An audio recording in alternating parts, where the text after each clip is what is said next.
तेजस्विनावधीतमस्तु मा विद्विषावहै। शान्ति शान्ति।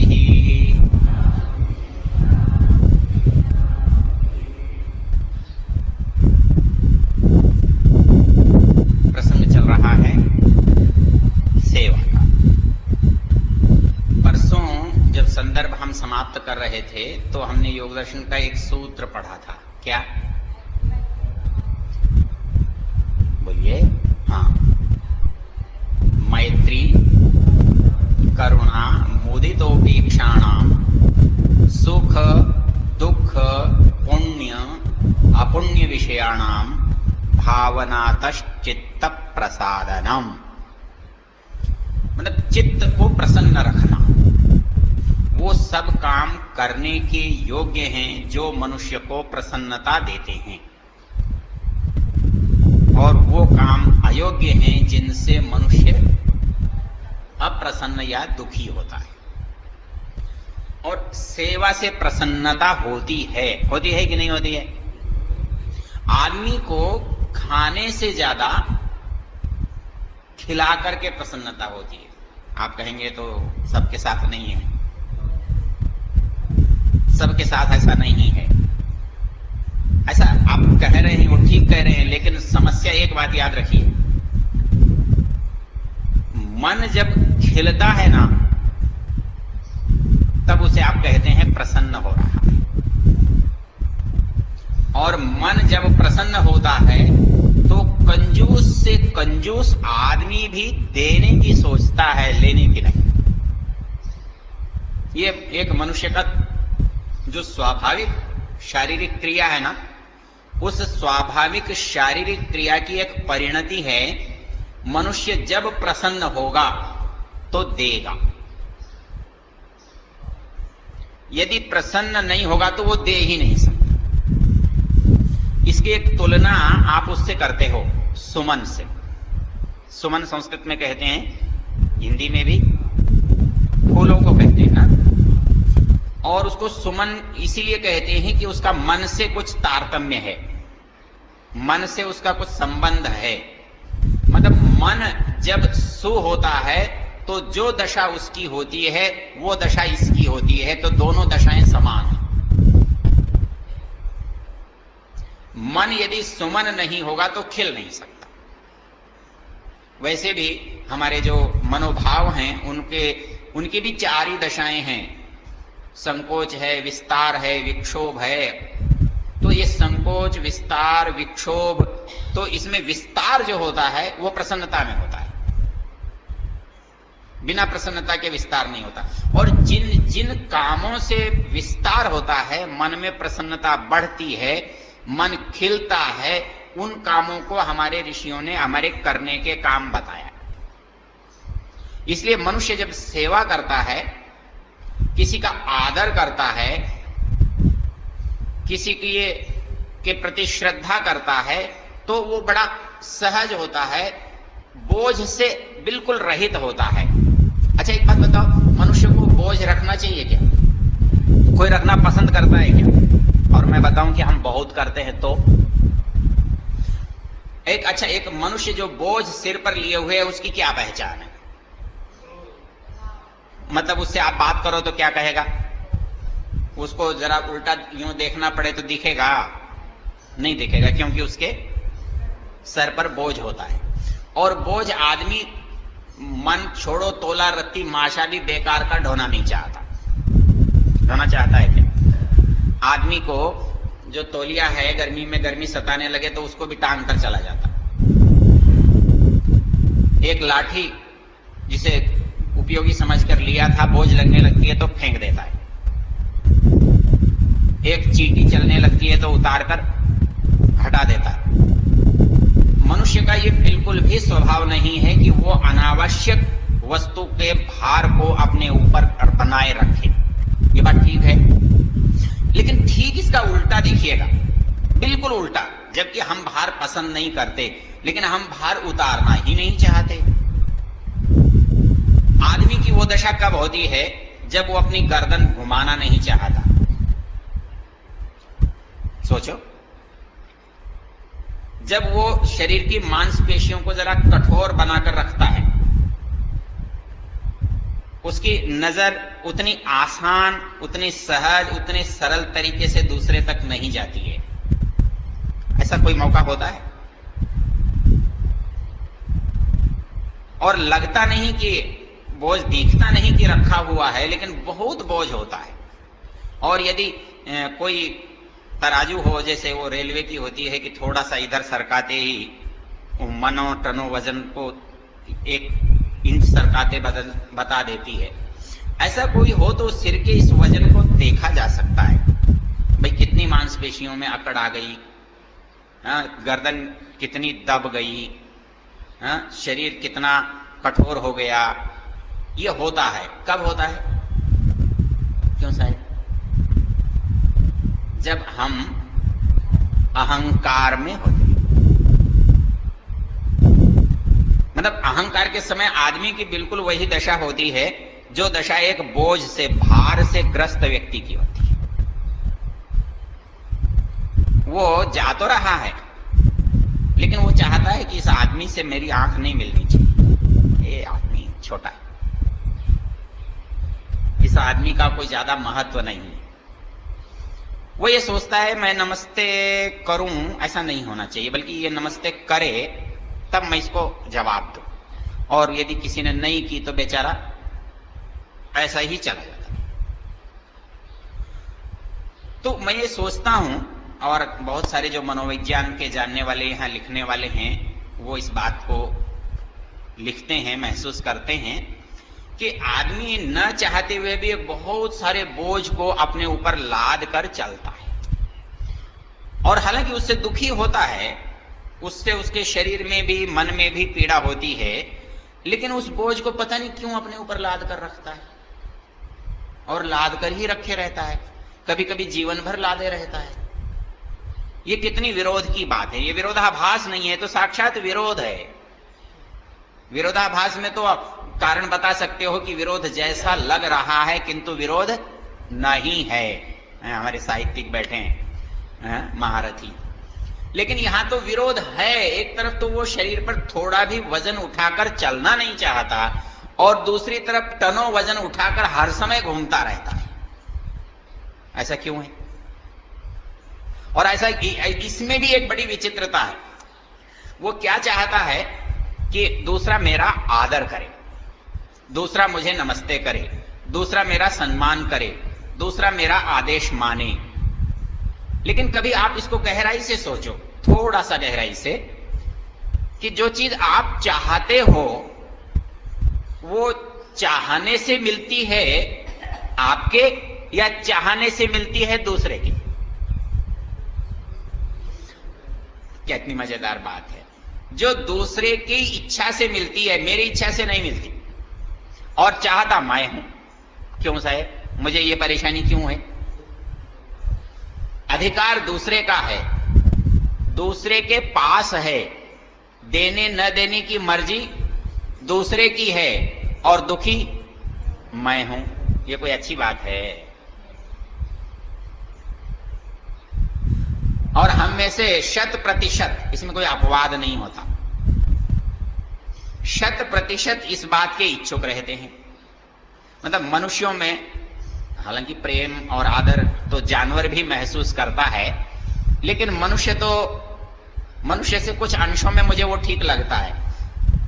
आप माला खरीदकर अपने सहायक को देते हो कि मंच पर मैं जाऊं तो मुझे पहना देना, लेकिन कुत्ते के गले में माला डाल के दिन भर घुमाओ तो उसको कभी लगता है कि कुछ खास है वो? भले ही वो निकाल तो नहीं सकता, लिए घूमता रहता है, लेकिन उसे कुछ लगता है कि आज तो कुछ विशेष है। लेकिन आदमी अपनी माला खरीदवा के दूसरे से गले में डलवा के क्या समझता है? वो विशेष है, वो बेहतर है। हमारे सारे राजनेता क्या करते हैं? यही करते हैं बेचारे। अच्छा, इसमें एक काम करना पड़ता है। वो क्या करना पड़ता है कि माला मैं लेकर मैं ही डाल लूं। ये चलता है क्या? ये नहीं चलता। यह बताना पड़ता है कि यह माला मैंने नहीं डाली, यह माला दूसरे ने मुझे डाली है, यह सम्मान मैंने खुद नहीं किया है। एक दिन यहां इसी सभा हॉल में एक सभा थी, नाम नहीं बताऊंगा। बाहर खड़े एक सज्जन बोले भाई तुमसे एक काम है। मैंने कहा बताओ, क्या कर सकता हूं मैं आपके लिए? बोले तुम मेरी बात मानो और मेरा अभिनंदन ग्रंथ लिख दो। मैंने कहा कि मैं आपका अभिनंदन ग्रंथ कैसे लिख दूं, बड़े कोई से विद्वान को पकड़ो। वो बोले नहीं मैं चाहता हूं कि तुम लिखो। फिर बोले देखो मैं मुफ्त नहीं लिखवाऊंगा, आपको मैं 11,000 रुपए दूंगा।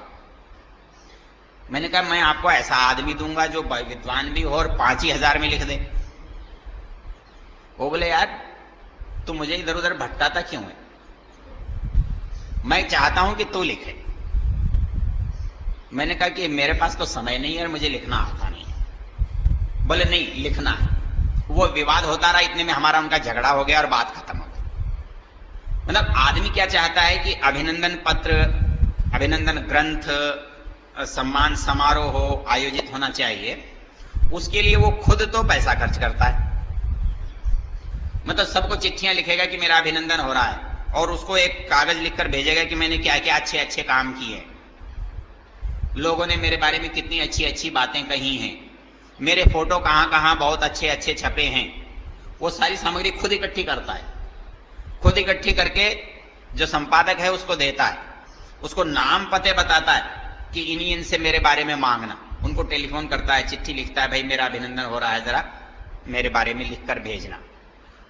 फिर उस ग्रंथ को छपवाने के लिए पैसा देता है, उसका समारोह करने के लिए पैसा देता है, और फिर जो अभिनंदन के लिए लोग आते हैं उनको कहता है क्या करूं, ये लोग माने ही नहीं, मैं तो इस लायक था नहीं, आपने इतना बड़ा सम्मान मुझे देकर मुझ पर बड़ी कृपा की।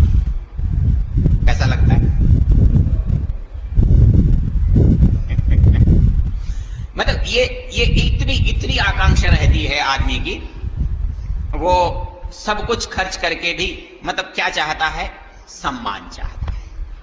अच्छा, इस सम्मान के बारे में जब हम सोच रहे हैं तो ये मेरी मर्जी से नहीं मिलता, इसलिए तो बात पक्की है। मतलब मैं चाहूं कोई मेरा सम्मान करे तो सम्मान नहीं होता। तो कब मिलता है? जब दूसरा दे, और दूसरे की मेहरबानी है, दूसरे की वो मेहरबानी है, आपका अधिकार नहीं है। आप कहो जी मैंने ये ईंटें लगाई हैं, मुझे सम्मानित करो, ये क्या सम्मानित करने की बात है, सभी लगाते हैं, आप क्या करोगे फिर? आपका अधिकार नहीं है, एक समझने की बात है।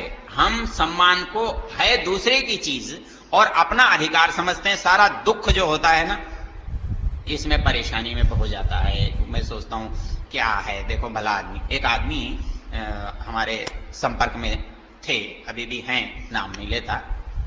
कभी कभी एक वाक्य जो है पूरे व्यक्तित्व को परिलक्षित कर देता है। एक सज्जन कहने लगे यार इस्मा जी क्या है, बिल्कुल बेकार है। मैंने साहब क्यों? अरे बोले हम फला क्लब में थे तो लोग हमको कंधे पर उठा लेते थे और यहां हम इतना करते हैं, लोग हमें पूछते ही नहीं। क्या आदमी है? आदमी ये सोचता है मैं ये करूंगा तो ये पूछेंगे, और पूछेंगे नहीं। वो कहता है पूछो तो यार कैसा लगा तुम्हें, हा? बताओ कैसा लगा। व्याख्यान देने के बाद आदमी कहता है कैसा लगा साहब? अच्छा लगा। अब आदमी क्या कहेगा? खराब लगा, क्योंकि तुझे अकल तो है नहीं बोलने की। लेकिन आदमी क्या कहेगा? हाँ साहब बहुत बढ़िया था। फिर वो जाकर कहता है पता है उन्होंने कहा तूने बहुत ही बढ़िया व्याख्यान दिया।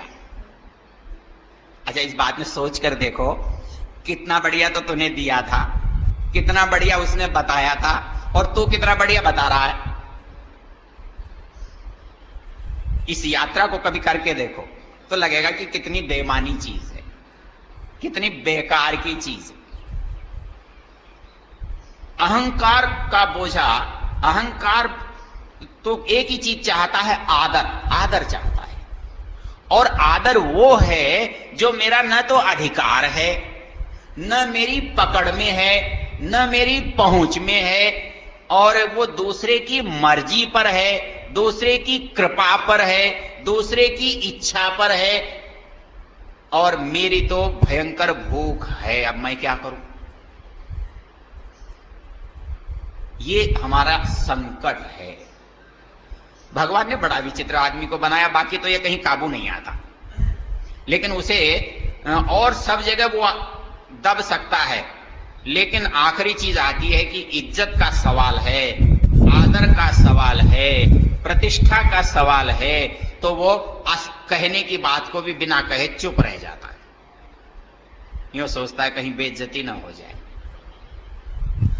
एक श्लोक लिखा है मनु महाराज ने, मुझे बड़ा विचित्र लगता है कि ऐसा हो सकता है क्या? ऐसा हो तो नहीं सकता, लेकिन मनु महाराज कहते हैं ऐसा होना चाहिए। कैसे? सम्मानात् ब्राह्मणो नित्यम उद्विजेत विषादिव। सम्मानात् ब्राह्मणो नित्यम, जो ब्राह्मण है, जिसमें ब्राह्मणत्व है, उसकी सबसे बड़ी पहचान क्या है कि वो और तो किसी चीज से नहीं, वैसे नहीं दबता, कोई पैसे से नहीं दबता, कोई ताकत से नहीं दबता, आखिरी चीज बच जाती है, इज्जत से दब जाता है। कोई बेइज्जती न कर दे इसलिए चुप रह जाता है। लेकिन ब्राह्मण वो है जो इससे भी न दबे, तो इसके लिए उल्टा बता दिया, पैमाना ही उल्टा कर दिया। हम सब क्या कहते हैं? देखो सब अच्छा काम करो, क्या होता है? अच्छा करने से आपको इज्जत मिलती है, अच्छा करने से आपको प्रतिष्ठा मिलती है, अच्छा करने से लोग आपकी प्रशंसा करते हैं, इसलिए आदमी क्या करता है? अच्छे अच्छे काम करता है। लेकिन मनु महाराज की कहे तो क्या करेगा? उल्टा करना पड़ेगा कि वो काम करना पड़ेगा जिसमें अपमान हो जाए। ऐसा हो सकता है? सम्मानात् ब्राह्मणो नित्यम उद्विजेत विषाद। आदमी को सम्मान से ऐसे घबराना चाहिए जैसे कोई आदमी जहर से डरता है, या जो समझो सांप से डरता। सांप को देखकर कहेगा आजा गले लग जा, कहोगे? और ये माला को देखकर तो लगता है ये सारी मेरे ही पड़ जाए, पड़ोसी को क्यों पड़ रही है? वो लेकिन मनु महाराज कहते हैं ऐसा मैं क्या करूं? और इसको स्वामी जी भी ऐसे ही कहते हैं। और इतना भी नहीं, ये भी एक मामूली बात है ये कहना कि वह सम्मान की अपेक्षा न करे। वो इससे भी आगे कहते हैं अमृतस्यैव च आकांक्षेद अवमानस्य सर्वदा। सर्वदा सदा अपमान की अमृत के तुल्य इच्छा करे, ऐसा हो सकता है? एक बच्चा भी जो है टेढ़ी नजर बर्दाश्त नहीं करता, कठोर शब्द बर्दाश्त नहीं करता, थोड़ा सा हाथ उठा दो तो बर्दाश्त नहीं करता। और मनु महाराज कहते हैं ब्राह्मणत्व तो यह है कि अपमान को अमृत के तुल्य समझे और सम्मान को विष के तुल्य समझे।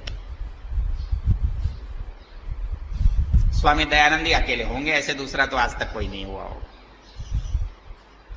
कोई भी व्यक्ति ऐसा नहीं सोच सकता कि मेरा कोई अपमान करे। यह तो हो सकता है कि चलो सम्मान नहीं करे तो चुप रह जाए, ना बोले, जाने दे, नहीं करता तो मत कर, लेकिन उसको विष जैसा समझे या अपमान को अमृत जैसा समझे। अच्छा ऐसा क्यों? लेकिन ऐसा क्यों? ऐसा इसलिए कि आदमी की आखिरी मौत यही होती है। आदमी धन से न दबे यह संभव है, आदमी ताकत से न दबे यह संभव है, लेकिन सम्मान से तो दब ही जाता। मतलब ऐसा होता ही नहीं दबे। आप कल्पना करो कि एक आदमी आ रहा है, मैं उसके बारे में बड़ा खराब विचार बनाता हूं, नालायक है, अच्छा नहीं है, दुष्ट लगता है, सभ्य भी नहीं लगता है, और आकर वो कहता है पंडित जी नमस्ते, तो आपकी प्रतिक्रिया क्या होगी? ये आदमी तो अच्छा है। मतलब जो आपको बहुत बुरा लग रहा था वो आदमी केवल एक नमस्ते करने के बाद आपको कैसा लगता है? अच्छा लगता है। यह सम्मान का परिणाम है। मतलब आपके अंदर दूसरा व्यक्ति जब आपको सम्मान करता है तो आप कितने पिघल सकते हैं इसकी आप कल्पना नहीं कर सकते। मतलब आदमी को कैसे भी नहीं मरे तो सम्मान से मारना बहुत आसान है। अब क्या करोगे? इसलिए स्वामी जी महाराज कहते हैं कि अपमान सह के भी सत्य कहे वो ब्राह्मण होता है। जिसको अपमान की भी परवाह न हो जो सत्य के सामने सम्मान को भी कुछ नहीं समझता हो, तब वो ब्राह्मणत्व कर सकता है, नहीं तो नहीं कर सकता। आचार्य प्रियव्रत जी गुरुकुल कांगड़ी के आचार्य होते थे, तो एक दिन सुनाने लगे। बोले विद्यानंद विदेह होते थे यहां एक अजमेर में, आप में से बहुत लोग जानते होंगे। उन्होंने कुछ सिद्धांत विरुद्ध लिखा, तो आर्य प्रतिनिधि सभा पंजाब के प्रधान ने उनको लिखा कि तुम इनके विरुद्ध एक लेख लिखो और इनको आर्य समाज की वेदी से बाहर करो। तो आचार्य प्रियव्रत जी ने लेख लिखा, अच्छा कठोर लिखा। तो हमें पढ़ा रहे थे, पढ़ाते पढ़ाते हंसते हुए कहने लगे, बोले मैंने कठोर तो लिखा, लेकिन लिखने के बाद वो आदमी मुझे मिला तो उसने मेरे पैर छुए और नमस्ते की, तो मैंने समझा कि ज्यादा कठोर लिख दिया।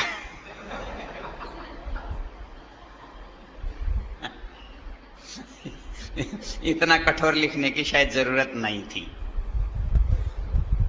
तो मनुष्य क्या है, जो हमारे अंदर एक सहज स्वाभाविक प्राकृतिक जो एक भाव है प्रेम का, आदर का, सम्मान का, उसको यदि हम समझ लें तो हम दोनों तरह से बच सकते हैं। मतलब दूसरे को आसानी से रास्ते पर ला सकते हैं और अपने आप आसानी से बिगड़ने से बच सकते हैं। तो सीधी सी पहली बात क्या है कि आदर मेरे अधिकार में नहीं है,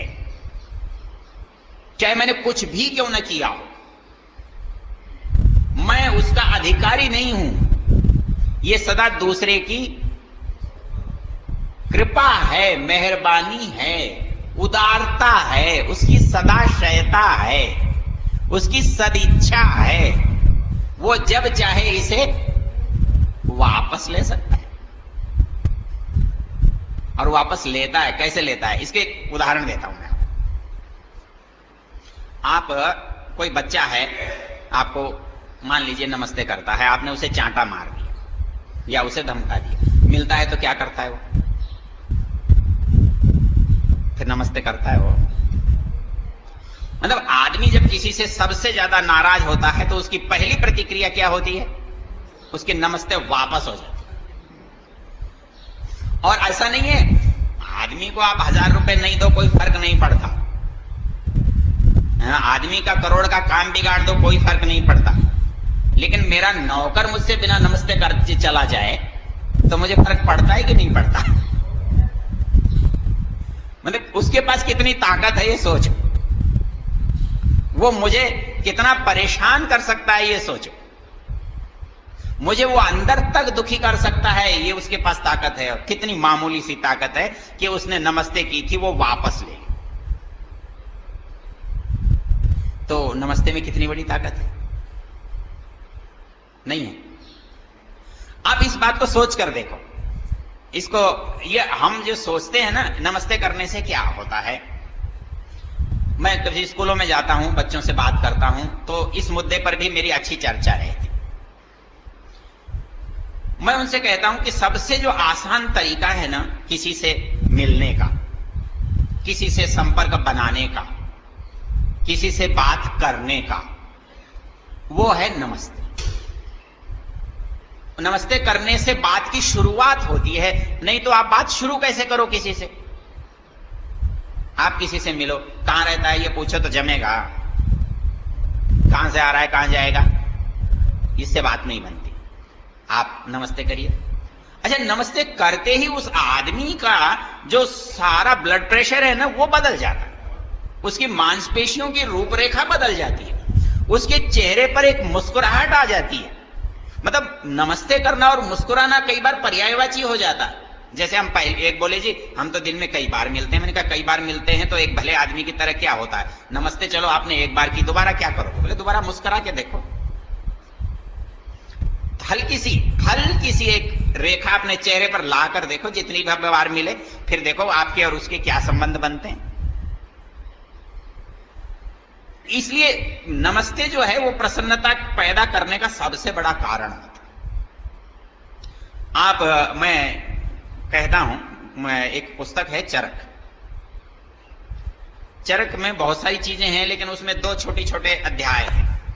एक को स्वस्थ वृत्त कहते हैं, एक को सदवृत्त कहते हैं। स्वस्थ वृत्त मतलब एक आदमी को सवेरे से शाम तक की दिनचर्या कैसे रखनी चाहिए, जिसको हाइजीन कहते हैं अंग्रेजी में, उस पर चर्चा।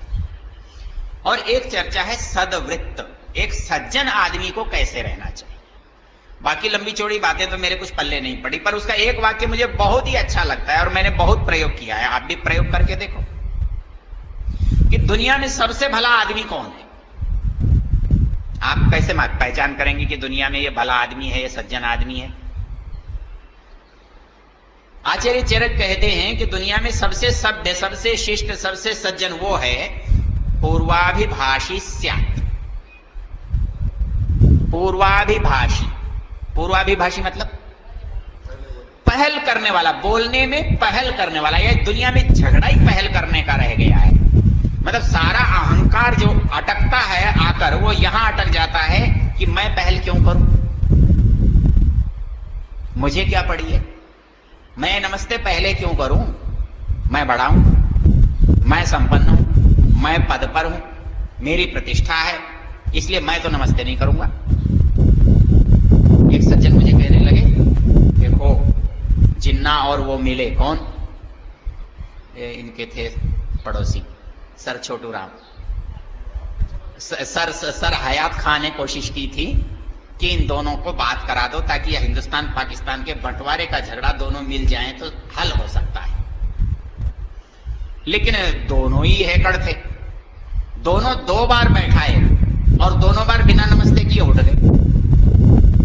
तो एक सज्जन कहने लगे, देखो उसने किया था। मैंने कहा उसने गलत किया तो तुम भी गलत करोगे। वो कोई आदर्श व्यवहार था, गलत व्यवहार था, अहंकार का व्यवहार था। अहंकार से दुनिया में कभी लाभ नहीं हुआ है।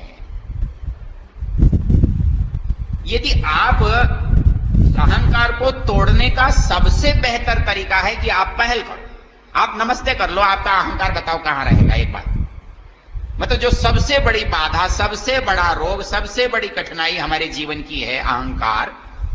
और इस अहंकार को तोड़ने के लिए कितना सरल उपाय है। आप किसी को देखकर मुस्कुराइए तो सही, आप थोड़े से हाथ तो उठाइए, थोड़ा सा होठ को हिलाइए और फिर देखिए कि आपके पास बोझ रहता है क्या। आपके पास बोझ नहीं रहेगा। और यदि ऐसा नहीं करेंगे तो उस बोझ को कोई आपको साथ देने वाला नहीं है, उतारने वाला नहीं है, ढोने वाला नहीं है। ढोने पर एक मजेदार बात भी याद आई, चलो कहता चलता हूं। मैं बेंगलोर गया हुआ था, जिस घर में ठहरा हुआ था वहां एक सज्जन आए थे, जोधपुर के रहने वाले, डागा साहब। उन्होंने बहुत अच्छी बात कही। वो किसी मोटे आदमी को देखकर हम हंस रहे थे। वो कहने लगे, देख भाई शास्त्री। मैंने कहा जी हां। बोले आदमी कितना भी पैसे वाला हो जाए, करोड़पति हो जाए, अरबपति हो जाए, पर इस पेट को ढोने के लिए मजदूर नहीं मिलता। ये खुद ही ढोना पड़ता। बाकी बिस्तर उठवा लेगा, कपड़े उठवा लेगा और बोझा उठवा लेगा, लेकिन ये पेट जो है ये कौन उठाएगा। इस बोझे को उठाने के लिए दुनिया में मजदूर नहीं मिलता, ये बोझा तो खुद ही ढोना पड़ता है। वैसे ये अहंकार का बोझा है ना, ये खुद ही ढोना पड़ता है, बहुत बोझा होता है। और इसके लिए सबसे आसान उपाय हमारे ऋषियों ने बता दिया, पूर्वाभिभाषी स्यात्। आदमी को पहल करने वाला होना चाहिए। अच्छा, पहले मुझे भी लगता था कि मैं क्यों बोलूं या मुझे क्या गरज है, मुझे कोई काम तो है नहीं, मैं तो चुप बैठ के चला जाऊंगा। लेकिन जब इसका पढ़ने के बाद प्रयोग किया तो बड़ा अच्छा असर आया। आप प्रयोग करके देखना इसका। कई बार सफर में बहुत अच्छे अच्छे आदमियों से तो परिचय हुआ, आज तक भी उनसे परिचय का कायम है। कई बार बड़े मतलब की बात हल हो गई जो बड़ी आसानी से हो जाती है। कोई आदमी जो काम पैसे देने के बाद, सिफारिश कराने के बाद नहीं कर सकता, वो केवल एक नमस्ते से करता है। इसको विद्यार्थियों को मैं यूं समझाया करता हूं, जब कहीं स्कूल या कॉलेज जाना होता है तो मैं उनसे पूछता हूं, क्यों भाई नमस्ते करने में कोई फायदा है? तो आपको भी लगेगा कि ये कोई फायदे की बात है क्या, इसमें फायदा नुकसान क्या होता है, इसमें क्या फायदा होता है कि नमस्ते करने से कोई फायदा होता है? मैंने कहा अच्छा नहीं होता होगा, मैं मान लेता हूं नहीं होता, किंतु एक बात बताओ, परीक्षा के दिनों तुम नमस्ते ज्यादा क्यों करते हो? मान लिया मैंने फायदा नहीं होता, तुम साल भर नमस्ते नहीं करते, मत करो, तुम्हारी राजी है, तुम करो तो ठीक है, नहीं करो तो भी ठीक है। लेकिन मुझे आश्चर्य तब होता है जब परीक्षा के दौरान विद्यार्थी नमस्ते ज्यादा करता है, और खास तौर से यदि साइंस का हो, प्रैक्टिकल वाला हो, कृषि का हो, भूगोल का हो, तो वो क्या करता है, वो जितनी बार मिलता है ना उतनी बार नमस्ते करता है। हाँ, अब ये बताओ उतनी बार क्यों करता है, फिर आगे क्यों नहीं जारी रखता? भाई ये नमस्ते से कोई लाभ नहीं है, मैंने माना नहीं है, तो ये परिवर्तन क्यों? अच्छा चलो छोड़ो इस बात को। आप कहीं अपने गांव में, अपनी गली में, अपने आसपास घूमते हो, कोई आदमी आपको मिलता है, आपके उसको देखते हो, पहचानते हो कि ये आदमी है, लेकिन आपकी उसकी बोलचाल नहीं है, और किसी दिन वो नमस्ते कर ले तो आप क्या समझोगे? आज इसका कोई काम अटक गया है। मतलब आपको कोई काम कराना है तो शुरुआत कहां से करनी पड़ेगी? तो भले लोगों पहले ही जारी रखो ना, ताकि ये नौबत, ये अनुभव करके देखा। जैसे कोई विद्यार्थी है, मेरे विषय का नहीं है, लेकिन यदि वो रोज नमस्ते करता है या मिलना जुलना हो जाता है, तो वो किसी काम से आता है तो हम नहीं पूछते कौन है क्या है, उसका काम कर देते हैं। और यदि नमस्ते नहीं करने वाला है तो उससे 17 सवाल करने पड़ते हैं कि क्यों, वो किसी दूसरे से करा ले। मैं कितनी सामान्य बात है और कितनी लाभदायक है, कितनी आसान है। यदि इस पर आप थोड़ा सा भी चिंतन करके देखो तो लगेगा कि इतनी मामूली बात से हम वंचित क्यों हैं। एक बार स्वामी वेदानंद जी महाराज, स्वामी ओमानंद जी बता रहे थे कि वेदानंद जी से मैं पूछने लगा, स्वामी जी महाराज आर्य समाज के प्रचार का क्या तरीका है? बोले चल मेरे साथ। बोले सवेरे सवेरे गंगा नहर पर घूमने लगे, ज्वालापुर आश्रम में के वो उन दिनों अधिष्ठाता थे। बोले जो मिले उसे नमस्ते करता जाओ। तो बोले वहां से मायापुर तक 2 किलोमीटर घूमने गए, जितने लोग मिले उनको सबको नमस्ते करते गए, और वापस लौटते आए, जितने मिले नमस्ते करते गए। बोले क्या हुआ? बोले ये आर्य समाज का प्रचार हो गया। और क्या चाहता था? आज जितनों को नमस्ते किया कम से कम वो तुझे पहचानते हैं, कल तो उनसे कोई बात कहेगा तो सुनेंगे। बिना नमस्ते किए हुए आदमी को पकड़ कर यूं कहो तो मेरी बात सुने, वो सुनेगा। लेकिन जिससे आपने नमस्ते की हो और वो आप उससे कोई बात कहना चाहे, वो बिना सुने जाएगा, सवाल ही पैदा नहीं होता। वो आपकी बात को सुने, बड़े प्रेम से सुने। इसलिए हमारे अंदर जो सौहार्द और सद्भाव पैदा करने के उपाय हैं, उनको हमारे ऋषियों ने शिष्टाचार में शामिल किया।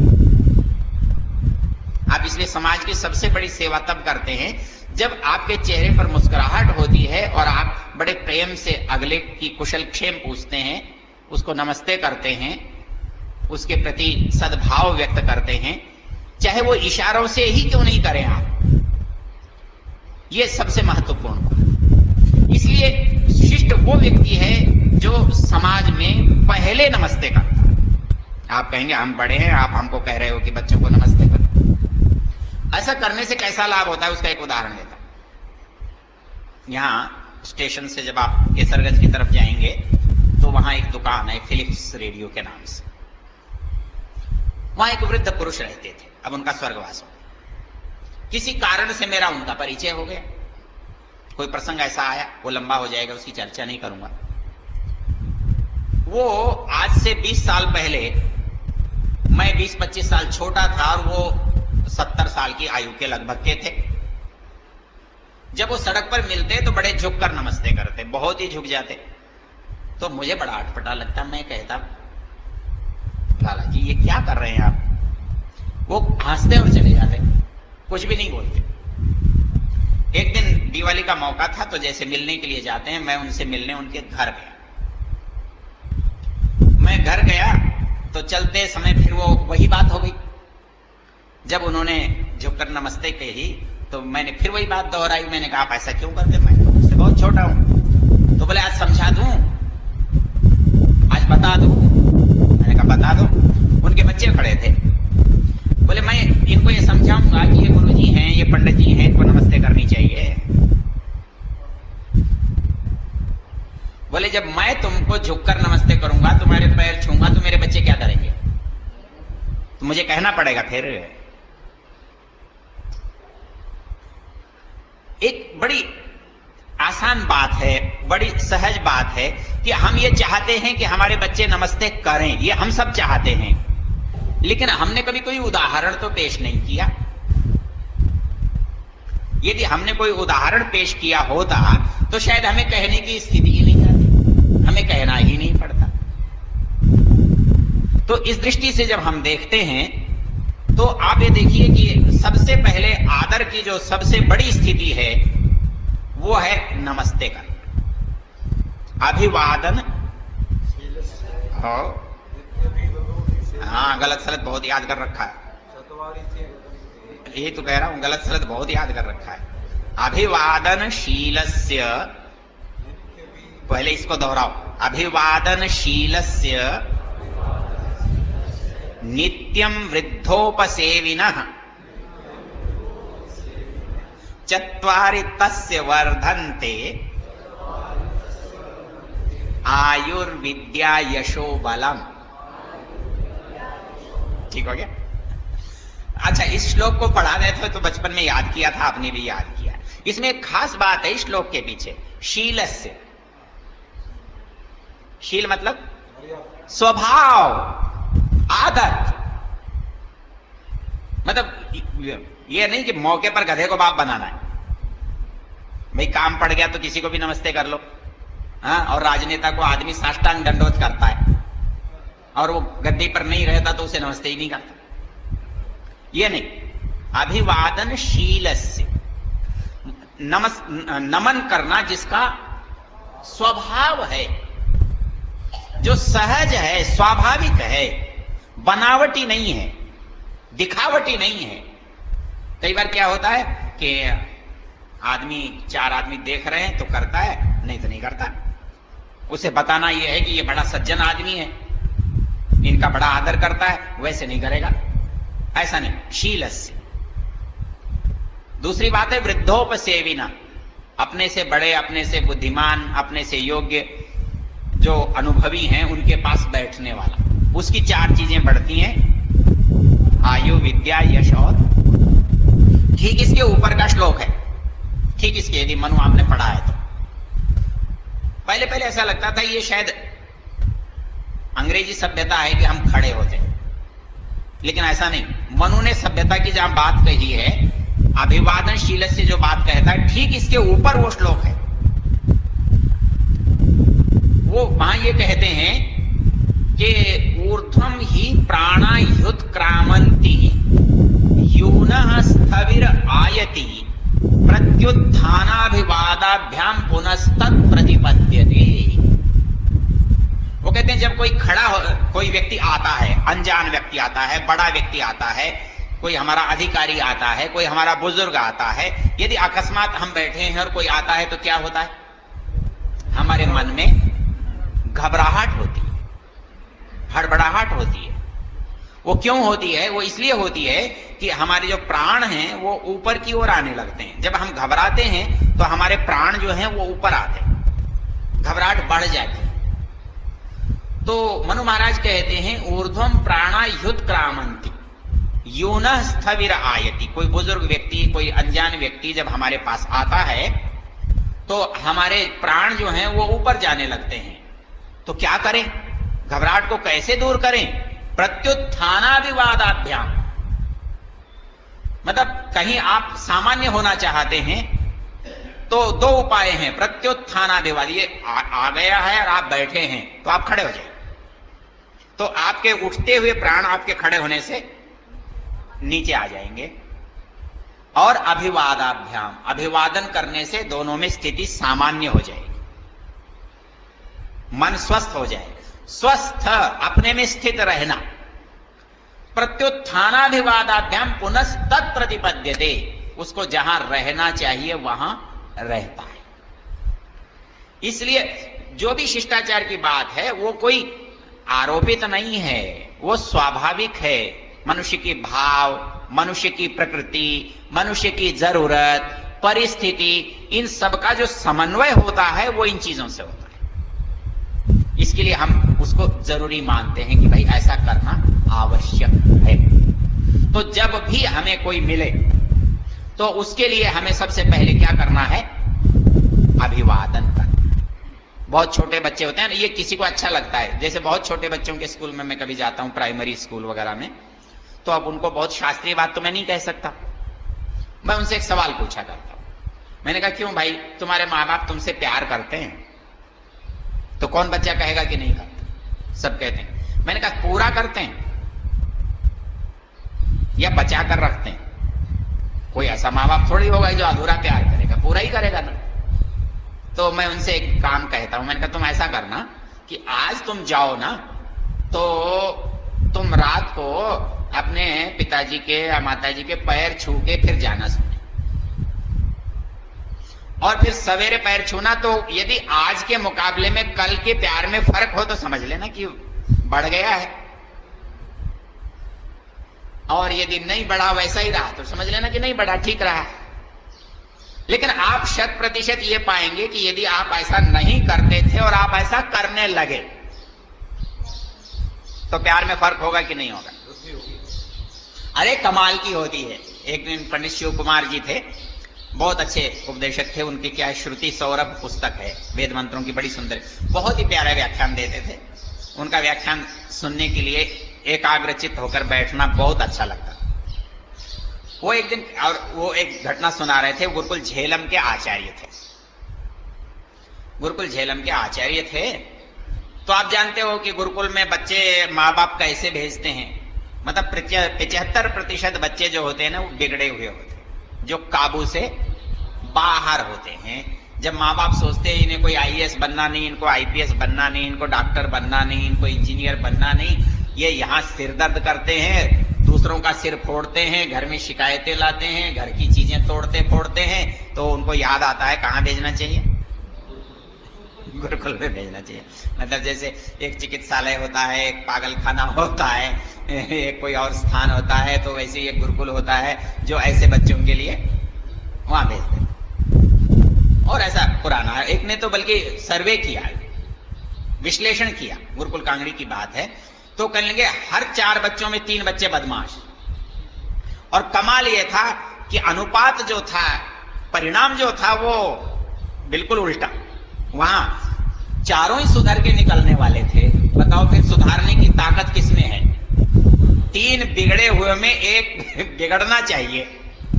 लेकिन कमाल तो यह था कि वो 3 भी सुधरते थे। तो शिव कुमार जी कहने लगे कि एक माता पिता आए और उन्होंने बहुत इच्छा व्यक्त की। बोले ये हमारी इच्छा है, हमारा एक बच्चा तो समाज के काम आना चाहिए। आजकल क्या समझते हैं माँ बाप, हमारा बच्चा कोई फालतू का है जो हम उसे गुरुकुल में भेजते हैं। तो ठीक है, तो हम समझते हैं, गुरुकुल वाले जानते हैं कि असलियत क्या है। कोई बात नहीं, भर्ती कर लिया। भर्ती कर लिया 2-3-4 महीने बाद माता पिता मिलने आए। बोले देखें क्या हालचाल है बच्चे के, वहां भी वही तोड़फोड़ मचाता है या कुछ सुधरा है, कुछ सुधरने की संभावना है। उनको आश्चर्य क्या हुआ कि वो जैसे ही गुरुकुल में घुसे और किसी ने सूचना दी क्लास में जाकर कि भाई तेरे माता पिता आए हैं, तो वो गया और उसने बड़ी शालीनता से पैर छूकर, और गुरुकुल में कैसे पैर छूते हैं मालूम है? ऐसे नहीं छूते। कैसे छूते हैं? ऐसे छूते, दाएं से दायां और बाएं से बाएं। जब उसने पैर छूकर नमस्ते किया तो वो एक दूसरे की तरफ देखने लगे। क्या जादू है ये, क्या कमाल हो गया है। खैर धैर्य रखा उन्होंने। वो उसने, बच्चे ने सेवा की, भोजन लाया है, उनसे बहुत प्रेम से शिष्टता से खड़ा हुआ, अच्छी सी घर के बारे में बात पूछी, बच्चा चला गया। अतिथि कक्ष जो था वो आचार्य के कक्ष से मिला हुआ था, उसमें एक दरवाजा था जो खाली बंद था। वो दोनों बात करने लगे कि 6 महीने में तो बच्चा काफी सुधर गया, तो अब इसे घर ले चलें, वहां स्कूल में पढ़ा लेंगे। तो मां बोली आचार्य जी तो नाराज हो जाएंगे, वो ले जाने कैसे देंगे? बोले कोई बहाना बना लेंगे, कोई दादा दादी का बना लेंगे, कि पैसे का बना लेंगे, कि कोई मजबूरी का बना लेंगे, आखिर बना लेंगे कोई बहाना। अब बच्चा तो सुधर ही गया, अब गुरुकुल में डालने से क्या फायदा है? कितनी अच्छी बात है, मतलब ये देखो ना। और वो गए आचार्य जी के पास, आचार्य जी उनको देखकर मुस्कुराए, बोले कहिए। बोले जी बच्चे को ले जाना चाहते हो?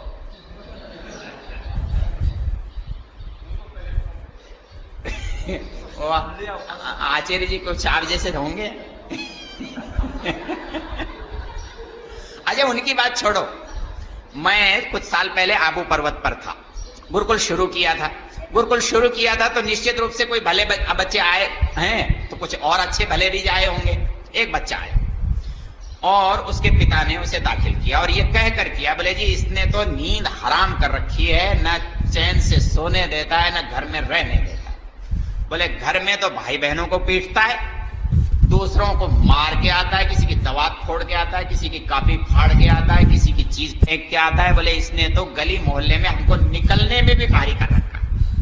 इतनी शिकायतें आती हैं कि हम उसे संभाल नहीं सकते। बोले इसे तो आप रखो। एक गुरुकुल वालों की हिम्मत देखो। अच्छा जी छोड़ जाओ। जाते जाते हमारे स्वामी धर्मानंद जी बोले तो भोजन तो कर जाओ, भोजन का समय है। पिताजी भोजन करने बैठे और लड़के ने जो गालियों का पहाड़ा शुरू किया ना, उसके बाप दादा तक ने जो गालियां नहीं दी थी वो उसने सुनाई, और इतनी सुनाई बाप रोटी नहीं खा सका। वो थाली ज्यों की त्यों छोड़कर चला गया। बोले स्वामी जी मैं नीचे खा लूंगा, रहने दो आप इसको संभालो।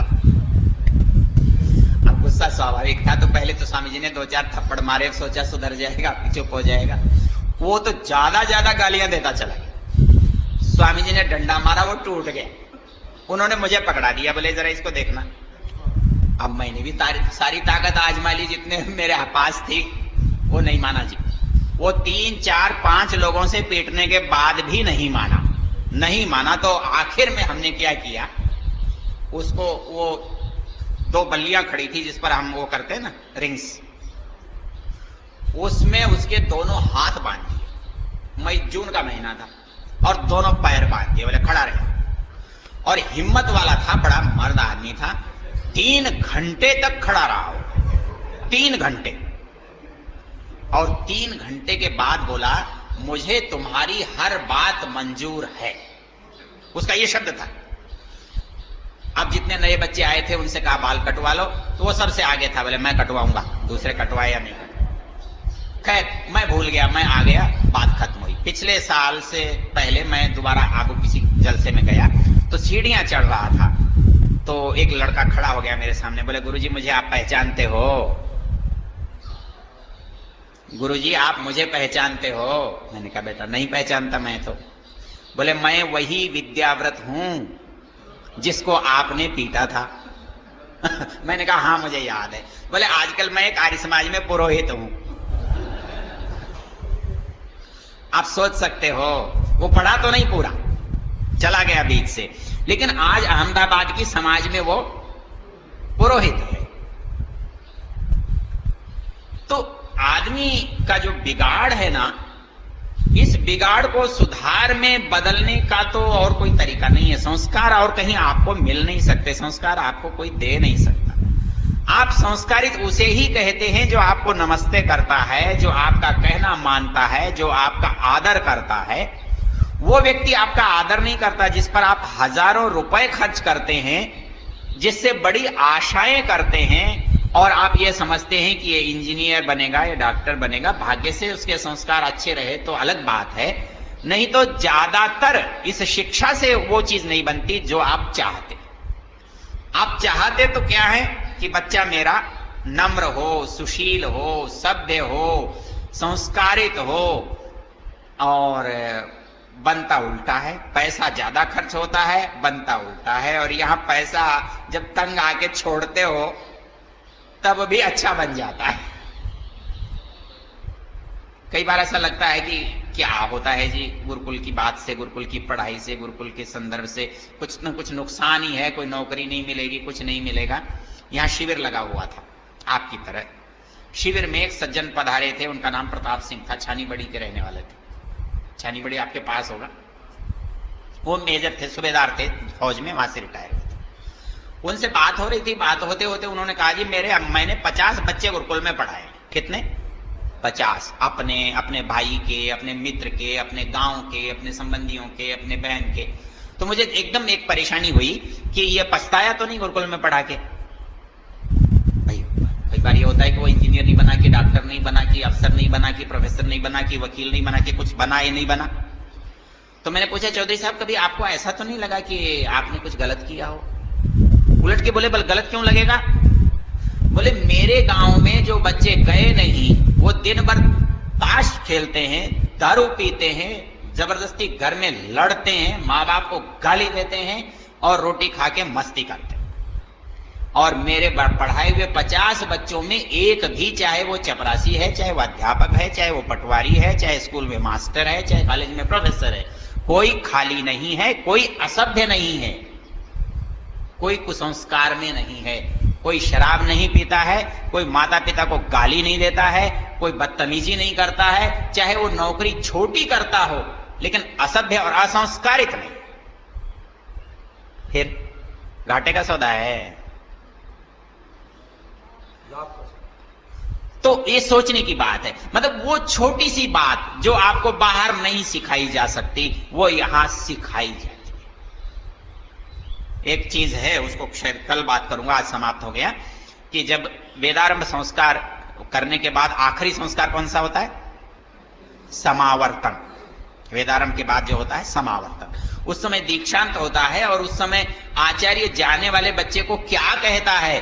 वही छोटी छोटी बात कहता है, बिल्कुल जैसी मैंने बताई ऐसी बात कहता है। अर्थात वेद का सार वो नहीं है कि आपको कोई चमत्कार दिखा दे, वेद का सार यह है कि आपको प्रसन्न कर दे।